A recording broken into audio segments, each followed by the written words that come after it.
मेरे प्यारे देशवासियों, नमस्कार।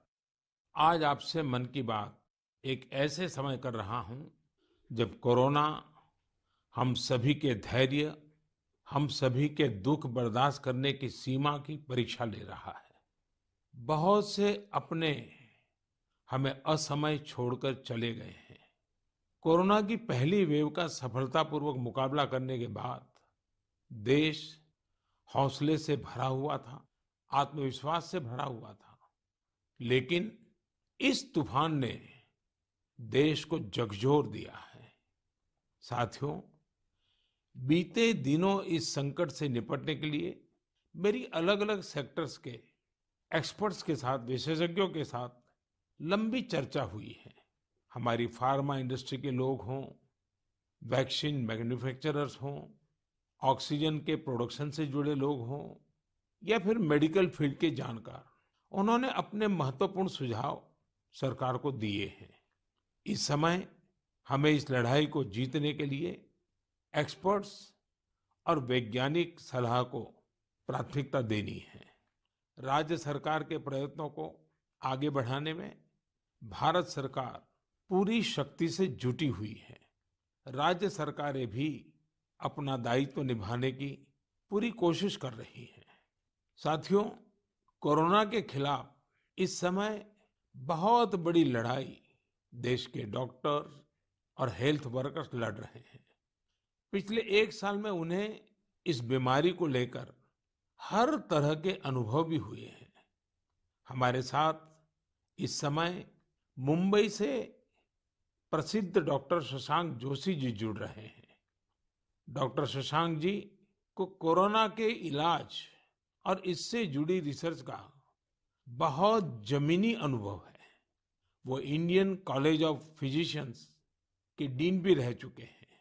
आइए बात करते हैं डॉक्टर शशांक से। नमस्कार डॉक्टर शशांक जी। नमस्कार सर। अभी कुछ दिन पहले ही मुझे आपसे बात करने का अवसर मिला था। आपके विचारों की स्पष्टता मुझे बहुत अच्छी लगी थी।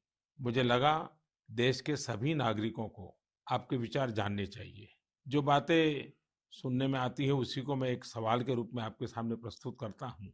डॉक्टर शशांक, आप लोग इस समय दिन रात जीवन रक्षा के काम में लगे हुए हैं। सबसे पहले तो मैं चाहूंगा कि आप सेकंड वेव के बारे में लोगों को बताएं। मेडिकली ये कैसे अलग है और क्या-क्या सावधानी जरूरी है। धन्यवाद सर। ये दूसरी बाढ़ आई है, ये तेजी से आई है। तो जितनी पहली बाढ़ थी उससे ये वायरस ज़्यादा तेज चल रहा है, लेकिन अच्छी बात यह है कि उससे ज़्यादा रफ्तार से रिकवरी भी है और मृत्यु दर काफ़ी कम है। इसमें दो तीन फर्क है। पहली तो ये युवाओं में और बच्चों में भी थोड़ा दिखाई दे रहा है। उसके जो लक्षण हैं, पहले जैसे लक्षण थे, सांस चढ़ना, सूखा खांसी आना, बुखार आना, ये तो सब है ही, पर उसके साथ थोड़ा गंध जाना, स्वाद चला जाना, ये भी है। और लोग थोड़े भयभीत हुए। भयभीत होने की बिल्कुल जरूरत नहीं है। 80-90% लोगों में इसमें कोई भी लक्षण नहीं दिखाई देते हैं। ये म्यूटेशन जो बोलते हैं, घबराने की बात नहीं है। ये म्यूटेशन होते रहते हैं। जैसे हम कपड़े बदलते हैं वैसे वायरस भी अपना रंग बदल रहा है, और इसलिए बिल्कुल डरने की बात नहीं है। और ये वेव को हम पाल कर देंगे। वेव आती जाती है और ये वायरस आते जाते रहता है। तो यही अलग अलग लक्षण हैं और मेडिकली हमको सतर्क रहना चाहिए। एक 14 से 21 दिन का ये कोविड का टाइम टेबल है। इसमें वैद्यकीय सलाह लेना चाहिए। डॉक्टर शशांक, मेरे लिए भी आपने जो एनालिसिस बताया बड़ा इंटरेस्टिंग है। मुझे कई चिट्ठियां मिली हैं जिसमें ट्रीटमेंट के बारे में भी लोगों की बहुत सी आशंका है। कुछ दवाओं की मांग बहुत ज्यादा है। इसलिए मैं चाहता हूं कि कोविड के ट्रीटमेंट के बारे में भी आप लोगों को जरूर बताएं। हाँ सर, क्लिनिकल ट्रीटमेंट लोग बहुत देरी से चालू करते हैं और अपने आप बीमारी से दब जाएंगी ये भरोसे पे रहते हैं और मोबाइल पे आने वाली बातों पे भरोसा रखते हैं। और अगर सरकारी दी हुई सूचना का पालन करे तो ये कठिनाई का सामना नहीं आता है। तो कोविड में जो ट्रीटमेंट क्लिनिकल प्रोटोकॉल है उसमें 3 प्रकार की तीव्रता है: हल्का या माइल्ड कोविड, मध्यम या मॉडरेट कोविड और तीव्र कोविड जो सीवियर कोविड बोलते हैं, इसके लिए है। तो जो हल्का कोविड है उसके लिए तो हम ऑक्सीजन का मॉनिटरिंग करते हैं, पल्स का मॉनिटरिंग करते हैं, बुखार का मॉनिटरिंग करते हैं। बुखार बढ़ जाता है तो कभी कभी पैरासीटामोल जैसी दवाई का इस्तेमाल करते हैं और अपने डॉक्टर से संपर्क करना चाहिए। जो मॉडरेट कोविड होता है, मध्यम कोविड होता है या तीव्र कोविड होता है, तो वैद्यक या अपने डॉक्टर के साथ संपर्क करना बहुत जरूरी है। सही और सस्ती दवाई अवेलेबल है जिसमें स्टीरॉयड जो है ये जान बचा सकती है, जो इनहेलर्स दे सकते हैं हम, टैबलेट दे सकते हैं हम, और उसके साथ ही प्राणवायु जो ऑक्सीजन है वो देना पड़ता है, और इसके लिए छोटे छोटे इलाज है। लेकिन अक्सर क्या हो रहा है कि एक नई एक्सपेरिमेंटल दवाई है जिसका नाम है रेमडेसिविर। ये दवाई से एक चीज जरूर होती है कि अस्पताल में 2-3 दिन कम रहना पड़ता है और क्लिनिकल रिकवरी में थोड़ी सी उसकी एड होती है। ये भी दवाई कम काम करती है जब पहले 9-10 दिन में दी जाती है, और ये 5 ही दिन लेनी पड़ती है। तो ये लोग जो दौड़ रहे हैं रेमडेसिविर के पीछे, ये बिल्कुल दौड़ना नहीं चाहिए। ये दवाई की थोड़ा काम है जिनको ऑक्सीजन लगता है, प्राणवायु ऑक्सीजन लगता है, जो अस्पताल में भर्ती होते हैं, और डॉक्टर जब बताते तभी लेना चाहिए। तो ये बहुत जरूरी है सब लोगों को समझना। हम प्राणायाम करेंगे, हमारे शरीर के जो लंग्स है उसको थोड़ा एक्सपांड करेंगे, और जो हमारी खून पतली करने वाली जो इंजेक्शन आती है जिसको हम हिपैरिन बोलते हैं, ये छोटी छोटी दवाइयाँ देंगे तो 98% लोग सर ठीक हो जाते हैं। तो पॉजिटिव रहना बहुत ज़रूरी है। ट्रीटमेंट प्रोटोकॉल वैद्य के सलाह से लेना बहुत ज़रूरी है, और ये जो महंगी महंगी दवाई है उसके पीछे दौड़ने की कोई ज़रूरत नहीं है सर। अपने पास अच्छे इलाज चालू है, प्राणवायु ऑक्सीजन है, वेंटिलेटर की भी सुविधा है, सब कुछ है सर। और कभी कभी ये दवाई यदि मिल जाती है तो योग्य लोगों में ही देनी चाहिए। तो इसके लिए बहुत भ्रम पैदा हुआ है, और इसलिए ये स्पष्टीकरण देना चाहता हूँ सर कि अपने पास वर्ल्ड की सबसे बेस्ट ट्रीटमेंट अवेलेबल है। आप देखेंगे कि भारत में सबसे अच्छा रिकवरी रेट है। आप यदि कंपेयर करेंगे यूरोप के लिए, अमेरिका, वहीं से भी हमारे यहाँ के ट्रीटमेंट प्रोटोकॉल से मरीज ठीक हो रहे हैं सर। डॉक्टर शशांक, आपका बहुत बहुत धन्यवाद। डॉक्टर शशांक ने जो जानकारियां हमें दी वो बहुत जरूरी हैं और हम सबके काम आएगी। साथियों, मैं आप सबसे आग्रह करता हूं, आपको अगर कोई भी जानकारी चाहिए हो, कोई और आशंका हो, तो सही सोर्स से ही जानकारी लें। आपकी जो फैमिली डॉक्टर हो, आसपास के जो डॉक्टर्स हो, आप उनसे फोन से संपर्क करके सलाह लीजिए। मैं देख रहा हूं कि हमारे बहुत से डॉक्टर खुद भी ये जिम्मेदारी उठा रहे हैं। कई डॉक्टर्स सोशल मीडिया के जरिए लोगों को जानकारी दे रहे हैं, फोन पर, व्हाट्सएप पर भी काउंसलिंग कर रहे हैं। कई हॉस्पिटल की वेबसाइटें हैं जहां जानकारियां भी उपलब्ध हैं, और वहां आप डॉक्टर से परामर्श भी ले सकते हैं। ये बहुत सराहनीय है। मेरे साथ श्रीनगर से डॉक्टर नावीद नजीर शाह जुड़ रहे हैं। डॉक्टर नावीद श्रीनगर के गवर्नमेंट मेडिकल कॉलेज में प्रोफेसर हैं। नावीद जी अपनी देखरेख में अनेकों कोरोना पेशेंट्स को ठीक कर चुके हैं, और रमजान के इस पवित्र माह में डॉक्टर नावीद अपना कार्य भी निभा रहे हैं, और उन्होंने हमसे बातचीत के लिए समय भी निकाला है। आइए उन्हीं से बात करते हैं। नावीद जी, नमस्कार। नमस्कार सर।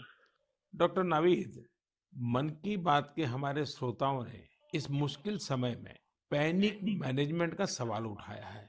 आप अपने अनुभव से उन्हें क्या जवाब देंगे? देखिए, जब कोरोना शुरू हुआ तो कश्मीर में जो सबसे पहला हॉस्पिटल डेजिग्नेट हुआ एज कोविड हॉस्पिटल वो हमारा सीडी हॉस्पिटल था, जो मेडिकल कॉलेज के अंडर में आता है। तो उस टाइम एक खौफ का माहौल था लोगों में, तो था ही। वो समझते थे शायद कोविड का इन्फेक्शन किसी को हो जाता है तो एक डेथ सेंटेंस माना जाएगा ये। और ऐसे ही जो हमारे अस्पतालों में डॉक्टर साहिबान या पैरामेडिकल स्टाफ काम करते थे, उनमें भी एक खौफ का माहौल था कि हम इन पेशेंट्स को कैसे फेस करेंगे, हमें इन्फेक्शन होने का खतरा तो नहीं है। लेकिन जो ही टाइम गुजरा, हमने भी देखा कि अगर पूरी तरीके से हम जो प्रोटेक्टिव गियर पहने और एहतियाती तदाबीर जो है उन पे अमल करें, तो हम भी सेफ रह सकते हैं और हमारा जो बाकी स्टाफ है वो भी सेफ रह सकता है। और आगे आगे जब भी हम देखते गए तो ये मरीज, जो कुछ लोग बीमार थे, कुछ एसिम्प्टोमेटिक थे, यानी कि उनमें कोई बीमारी के कोई लक्षण नहीं थे, हमने देखा कि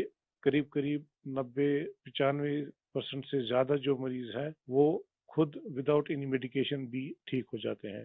तो वक्त जैसे गुजरता गया तो लोगों में जो कोरोना का एक डर था वो बहुत कम हो गया। आज की बात जो हम ये सेकंड वेव जो इस टाइम हमारी आई है इस कोरोना में, इस टाइम भी हमें पैनिक होने की जरूरत नहीं है। इस मौके पे भी हम अगर जो प्रोटेक्टिव मेजर्स हैं, जो एसओपीज है, अगर उन पे हम अमल करेंगे, जैसे मास्क पहनना, हैंड सैनिटाइजर का यूज करना, इसके अलावा फिजिकल डिस्टेंस मेंटेन करना या सोशल गैदरिंग्स हम अवॉइड करें, तो हम अपना रोजमर्रा का काम भी बखूबी निभा सकते हैं और इस बीमारी से प्रोटेक्शन भी पा सकते हैं। डॉक्टर नावीद, वैक्सीन को लेकर भी लोगों के कई सारे सवाल हैं, जैसे कि वैक्सीन से कितनी सुरक्षा मिलेगी, वैक्सीन के बाद कितना आश्वस्त रह सकते हैं। आप कुछ बात इसमें बताएं तो श्रोताओं को बहुत लाभ होगा। जब कोरोना का इन्फेक्शन सामने आया, तब से आज तक हमारे पास अभी कोविड-19 के अगेंस्ट कोई इफेक्टिव ट्रीटमेंट अवेलेबल नहीं है। तो हम इस बीमारी को फाइट दो ही चीजों से कर सकते हैं, एक तो प्रोटेक्टिव मेजर, और हम पहले से ही कह रहे थे कि अगर कोई इफेक्टिव वैक्सीन हमारे पास आए तो वो हमें इस बीमारी से निजात दिला सकता है। और हमारे मुल्क में दो वैक्सीन इस टाइम अवेलेबल है, कोवैक्सीन है, कोविशील्ड है, जो यहीं पे बना हुआ वैक्सीन है। और कंपनीज भी अपनी जो उन्होंने ट्रायल्स की हैं, तो उसमें भी देखा गया है कि इसकी एफिकेसी जो है वो 60% से ज्यादा है।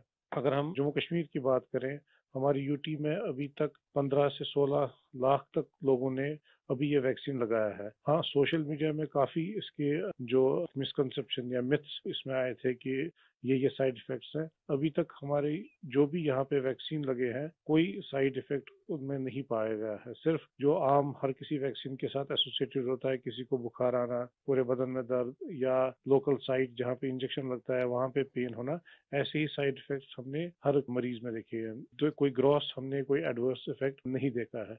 हाँ, और दूसरी बात, लोगों में ये भी आशंका थी कि कुछ लोग आफ्टर वैक्सीनेशन यानी वैक्सीन टीकाकरण के बाद पॉजिटिव हो गए। इसमें कंपनी से ही गाइडलाइन है कि उसमें अगर किसी को टीका लगा है उसके बाद उसको इन्फेक्शन हो सकता है, वो पॉजिटिव हो सकता है, लेकिन जो बीमारी की सीवियरिटी है यानी बीमारी की शिद्दत जो है उन मरीजों में उतनी नहीं होगी। यानी कि वो पॉजिटिव हो सकते हैं, लेकिन जो बीमारी है वो एक जानलेवा बीमारी उनमें साबित नहीं हो सकती है। इसलिए जो भी ये मिसकंसेप्शंस हैं वैक्सीन के बारे में, वो हमें दिमाग से निकालने चाहिए। और जिस जिसकी बारी आई, क्योंकि 1 मई से हमारा पूरे मुल्क में जो भी 18 साल से ज्यादा की उम्र के हैं उनको वैक्सीन लगाने का कार्यक्रम शुरू होगा, तो लोगों से अपील यही करेंगे कि आप आए, वैक्सीन लगवाएं और अपने आप को भी प्रोटेक्ट करें, और ओवरऑल हमारी सोसाइटी और हमारी कम्युनिटी इससे प्रोटेक्ट हो जाएगी कोविड-19 के इन्फेक्शन से। डॉक्टर नावीद, आपका बहुत बहुत धन्यवाद और आपको रमजान के पवित्र महीने की बहुत बहुत शुभकामनाएं। बहुत बहुत शुक्रिया। साथियों, कोरोना की इस संकट काल में वैक्सीन की अहमियत सभी को पता चल रही है। इसलिए मेरा आग्रह है कि वैक्सीन को लेकर किसी भी अफवाह में न आए। आप सभी को मालूम भी होगा कि भारत सरकार की तरफ से सभी राज्य सरकारों को फ्री वैक्सीन भेजी गई है, जिसका लाभ 45 साल की उम्र के ऊपर के लोग ले सकते हैं। अब तो 1 मई से देश में 18 साल के ऊपर के हर व्यक्ति के लिए वैक्सीन उपलब्ध होने वाली है। अब देश का कॉरपोरेट सेक्टर, कंपनियां भी अपने कर्मचारियों को वैक्सीन लगाने के अभियान में भागीदारी निभा पाएगी। मुझे ये भी कहना है कि भारत सरकार की तरफ से मुफ्त वैक्सीन का जो कार्यक्रम अभी चल रहा है, वो आगे भी चलता रहेगा।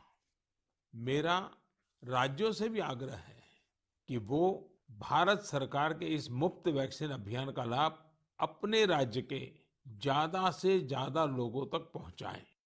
साथियों, हम सब जानते हैं कि बीमारी में हमारे लिए अपनी अपने परिवार की देखभाल करना मानसिक तौर पर कितना मुश्किल होता है। लेकिन हमारे अस्पतालों के नर्सिंग स्टाफ को तो यही काम लगातार कितने ही मरीजों के लिए एक साथ करना होता है। ये सेवा भाव हमारे समाज की बहुत बड़ी ताकत है। नर्सिंग स्टाफ द्वारा की जा रही सेवा और परिश्रम के बारे में सबसे अच्छे से तो कोई नर्स ही बता सकती है।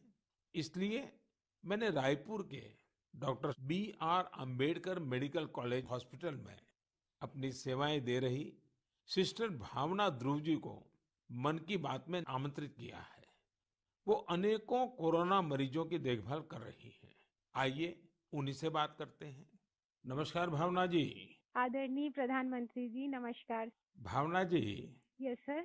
मन की बात सुनने वालों को आप जरूर ये बताइए कि आपके परिवार में इतनी सारी जिम्मेवारियां, इतने सारे मैंने मल्टीटास्क, और सर। उसके बाद भी आप कोरोना के मरीजों के साथ काम कर यस रही सर। हैं। कोरोना के मरीजों के साथ आपका जो अनुभव रहा वो जरूर देशवासी सुनना चाहेंगे, क्योंकि सिस्टर जो होती हैं, नर्सिस जो होते हैं, वो यस सर। पेशेंट के सबसे निकट होती हैं और सबसे लंबे समय तक होती हैं। Yes sir. तो वो हर चीज को बड़ी बारीकी से समझ सकती हैं। जी बताइए। जी सर, मेरा टोटल एक्सपीरियंस कोविड में सर 2 मंथ का है सर। हम 14 डेज ड्यूटी करते हैं और 14 डेज के बाद हमें रेस्ट दिया जाता है। फिर 2 महीने बाद हमारी ये कोविड ड्यूटी रिपीट होता है सर। जब सबसे पहले मेरी कोविड ड्यूटी लगी तो सबसे पहले मैं अपने फैमिली मेंबर्स को ये कोविड ड्यूटी की बात शेयर करी। ये मई की बात है और मैं ये जैसे ही मैंने शेयर किया, सबके सब डर गए, घबरा गए मुझसे। कहने लगे कि बेटा ठीक से काम करना। एक इमोशनल सिचुएशन था सर बीच में, जब मेरी बेटी मुझसे पूछी, मम्मा आप कोविड ड्यूटी जा रहे हो? तो उस समय बहुत ही ज़्यादा मेरे लिए इमोशनल मोमेंट था। लेकिन जब मैं कोविड पेशेंट के पास गई तो मैं एक ज़िम्मेदारी घर में छोड़ के गई और जब मैं कोविड पेशेंट से मिली सर, तो वो उनसे और ज़्यादा घबराए हुए थे। कोविड के नाम से सारे पेशेंट इतना डरे हुए थे सर कि उनको समझ में ही नहीं आ रहा था कि उनके साथ क्या हो रहा है, हम आगे क्या करेंगे। हम उनके डर को दूर करने के लिए उनसे बहुत अच्छे से हेल्दी एनवायरनमेंट दिए सर उन्हें। हमें जब ये कोविड ड्यूटी करने को कहा गया तो सर सबसे पहले हमको पीपी किट पहनने के लिए कहा गया सर, जो कि बहुत ही कठिन है।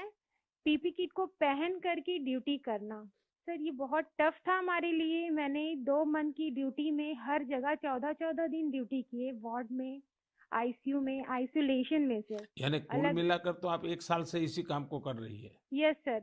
वहाँ जाने से पहले मुझे नहीं पता था कि मेरे कलीग्स कौन हैं। हम एक टीम मेंबर की तरह काम किए सर, उनका जो भी प्रॉब्लम थे उनको शेयर किए। हम जाने पेशेंट के बारे में और उनका स्टिग्मा दूर किया सर। कई लोग ऐसे थे सर कि जो कोविड के नाम से ही डरते थे। वो सारे सिम्टम्स उनमें आते थे जब हम हिस्ट्री लेते थे उनसे, लेकिन वो डर के कारण वो अपना टेस्ट नहीं करवा पाते थे। तो हम उनको समझाते थे और सर जब सीवियरिटी बढ़ जाती थी, तब उनका लंग्स ऑलरेडी इन्फेक्टेड हो चुका रहता था, तब उनको आईसीयू की ज़रूरत रहती थी, तब वो आते थे और साथ में उनकी पूरी फैमिली आती थी। तो ऐसा 1-2 केस हमने देखा सर। और ऐसा भी नहीं कि हर एक एज ग्रुप के साथ काम किया सर हमने, जिसमें छोटे बच्चे थे, महिला, पुरुष, बुजुर्ग, सारे तरह के पेशेंट थे सर। उन सबसे हमने बात करी तो सबने कहा कि हम डर की वजह से नहीं आ पाए। सबका यही हमें आंसर मिला सर। तो हम उनको समझाएं सर कि डर कुछ नहीं होता है, आप हमारा साथ दीजिए, हम आपका साथ देंगे। बस आप जो भी प्रोटोकॉल्स है उसे फॉलो कीजिए। बस हम इतना उनसे कर पाए सर। भावना जी, मुझे बहुत अच्छा लगा आपसे बात कर करके। आपने काफी अच्छी जानकारियां दी हैं, अपने स्वयं के अनुभव से दी हैं। जी तो सर। जरूर देशवासियों को इससे एक पॉजिटिविटी का मैसेज जाएगा। आपका बहुत बहुत धन्यवाद Bhavna ji. Thank you so much sir, thank you so much. जय हिंद सर। जय हिंद। भावना जी और नर्सिंग स्टाफ के आप जैसे हजारों लाखों भाई बहन बखूबी अपना कर्तव्य निभा रहे हैं। ये हम सभी के लिए बहुत बड़ी प्रेरणा है। आप अपने स्वास्थ्य पर भी खूब ध्यान दीजिए, अपने परिवार का भी ध्यान रखिए। साथियों, हमारे साथ इस समय बेंगलुरु से सिस्टर सुरेखा जी भी जुड़ी हुई है। सुरेखा जी केसी जनरल हॉस्पिटल में सीनियर नर्सिंग ऑफिसर हैं। आइए उनके अनुभव भी जानते हैं। नमस्ते Surekha ji. I'm really proud and honored, sir, to speak to Prime Minister of our country. Surekha ji, you along with all fellow nurses and hospital staff are doing excellent work. India is thankful to you all. What is your message for the citizens in this fight against COVID-19? Yes, sir. Being a responsible citizens, I would really like to tell something like, please be humble to your neighbors. And early testing and proper tracking help us to reduce the mortality rate. And moreover, please, if you find any symptoms, isolate yourself and consult nearby doctors and get treated as early as possible.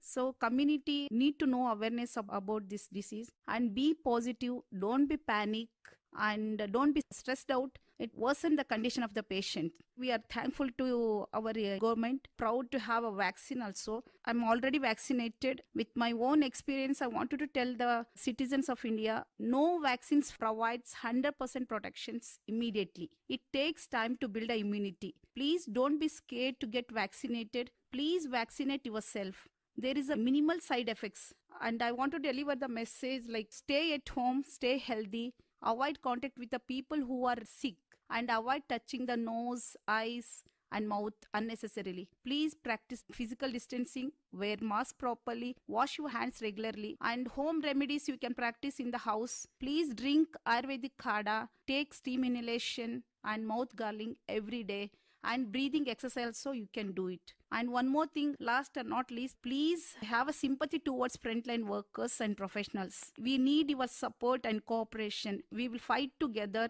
We will get through with the pandemic. This is what my message to the people, sir. Thank you Surekha ji. Thank you, sir. Surekha ji, वाकई आप बहुत कठिन समय में मोर्चा संभाले हुए हैं। आप अपना ध्यान रखिए। आपके परिवार को भी मेरी बहुत बहुत शुभकामनाएं हैं। मैं देश के लोगों से भी आग्रह करूंगा कि जैसा भावना जी, सुरेखा जी ने अपने अनुभव से बताया है, कोरोना से लड़ने के लिए पॉजिटिव स्पिरिट बहुत ज्यादा जरूरी है और देशवासियों को इसे बनाए रखना है। साथियों, डॉक्टर्स और नर्सिंग स्टाफ के साथ साथ इस समय लैब टेक्नीशियंस और एम्बुलेंस ड्राइवर्स जैसे फ्रंटलाइन वर्कर्स भी भगवान की तरह ही काम कर रहे हैं। जब कोई एम्बुलेंस किसी मरीज तक पहुंचती है तो उन्हें एम्बुलेंस ड्राइवर देवदूत जैसा ही लगता है। इन सब की सेवाओं के बारे में, इनके अनुभव के बारे में देश को जरूर जानना चाहिए। मेरे साथ अभी ऐसे ही एक सज्जन है, श्रीमान प्रेम वर्मा जी, जो कि एक एम्बुलेंस ड्राइवर है। जैसा कि इनके नाम से ही पता चलता है, प्रेम वर्मा जी अपने काम को, अपने कर्तव्य को पूरे प्रेम और लगन से करते हैं। आइए उनसे बात करते हैं। नमस्ते प्रेम जी। नमस्ते सर जी। भाई प्रेम, हाँ जी सर। आप अपने कार्य के बारे में हाँ जी। जरा विस्तार से बताइए। आपका जो अनुभव है वो भी बताइए। मैं गेट्स एम्बुलेंस में ड्राइवर की पोस्ट पे हूँ। हाँ। और जैसे ही कंट्रोल हमें एक टैब पे कॉल देता है, 102 से जो कॉल आती है, हम मूव करते हैं पेशेंट के पास। हम पेशेंट को जाते हैं उनके पास। तो 2 साल से हम कंटिन्यू कर रहे हैं काम। अपना किट पहन के, ग्लव्स, मास्क पहन के पेशेंट को जहाँ वो ड्रॉप करने के लिए कहते हैं, जो भी हॉस्पिटल में, हम जल्दी से जल्दी उनको ड्रॉप करते हैं। आपको तो वैक्सीन की दोनों डोज लग गई होगी। बिल्कुल सर। तो दूसरे लोगों को वैक्सीन लगवाएं, इसके लिए आपका क्या संदेश है? सर बिल्कुल, सभी को ये डोज लगवानी चाहिए और अच्छी ही है फैमिली के लिए भी। अब मुझे मेरी मम्मी कहती है ये नौकरी छोड़ दो। मैंने बोला मम्मी, अगर मैं भी नौकरी छोड़ के बैठ जाऊंगा तो सब और पेशेंट को कैसे कौन छोड़ने जाएगा, क्योंकि सब इस कोरोना काल में सब भाग रहे हैं, सब नौकरी छोड़ छोड़ के जा रहे हैं। मम्मी भी मुझे बोलती है कि बेटा ये नौकरी छोड़ दे। मैंने बोला नहीं मम्मी, मैं नौकरी नहीं छोड़ूंगा। प्रेम जी, माँ को दुखी मत करना, नहीं माँ सर। को समझाना। हाँ जी। लेकिन ये जो आपने माँ वाली बात बताई ना, हाँ जी। ये बहुत ही छूने वाली है। आपकी माता जी को भी हाँ जी। मेरा प्रणाम कहिएगा। बिल्कुल। हाँ। हाँ जी। और प्रेम जी, मैं आपके माध्यम से हाँ जी। ये एम्बुलेंस चलाने वाले हमारे ड्राइवर भी हाँ जी। कितना बड़ा रिस्क लेकर के काम कर रहे हैं हाँ जी। और हर एक की माँ क्या सोचती है, बिल्कुल सर। ये बात जब श्रोताओं तक पहुंचेगी, हाँ जी। मैं जरूर मानता हूँ कि उनको भी दिल को छू जाएगी। हाँ जी। प्रेम जी, बहुत बहुत धन्यवाद। आप एक प्रकार से प्रेम की गंगा बहा रहे हैं। धन्यवाद सर जी। धन्यवाद भैया। धन्यवाद। साथियों, प्रेम वर्मा जी और इन जैसे हजारों लोग आज अपना जीवन दांव पर लगाकर लोगों की सेवा कर रहे हैं। कोरोना के खिलाफ इस लड़ाई में जितने भी जीवन बच रहे हैं, उसमें एम्बुलेंस ड्राइवर्स का भी बहुत बड़ा योगदान है। प्रेम जी, आपको और देश भर में आपके सभी साथियों को मैं बहुत बहुत साधुवाद देता हूं। आप समय पर पहुंचते रहिए, जीवन बचाते रहिए। मेरे प्यारे देशवासियों, ये सही है कि कोरोना से बहुत लोग संक्रमित हो रहे हैं, लेकिन कोरोना से ठीक होने वाले लोगों की संख्या भी उतनी ही ज्यादा है। गुरुग्राम की प्रीति चतुर्वेदी जी ने भी हाल ही में कोरोना को हराया है। प्रीति जी मन की बात में हमारे साथ जुड़ रही हैं। उनके अनुभव हम सबके काफी काम आएंगे। प्रीति जी नमस्ते। नमस्ते सर, कैसे हैं आप? मैं ठीक हूँ जी। सबसे हाँ पहले तो मैं आपकी कोविड-19 से जी। सफलतापूर्वक लड़ने के लिए जी। सराहना करूंगा। थैंक यू सो मच मेरी सर। कामना है आपका स्वास्थ्य और तेजी से बेहतर हो। जी, शुक्रिया सर। प्रीति जी, हाँ जी सर। ये सिर्फ आपके परिवार में आप ही का नंबर लगा कि परिवार के और सदस्य भी इसमें फंस गए हैं? नहीं नहीं सर, मैं अकेली ही हुई थी। चलिए, आज पॉजिटिव। भगवान की कृपा रही।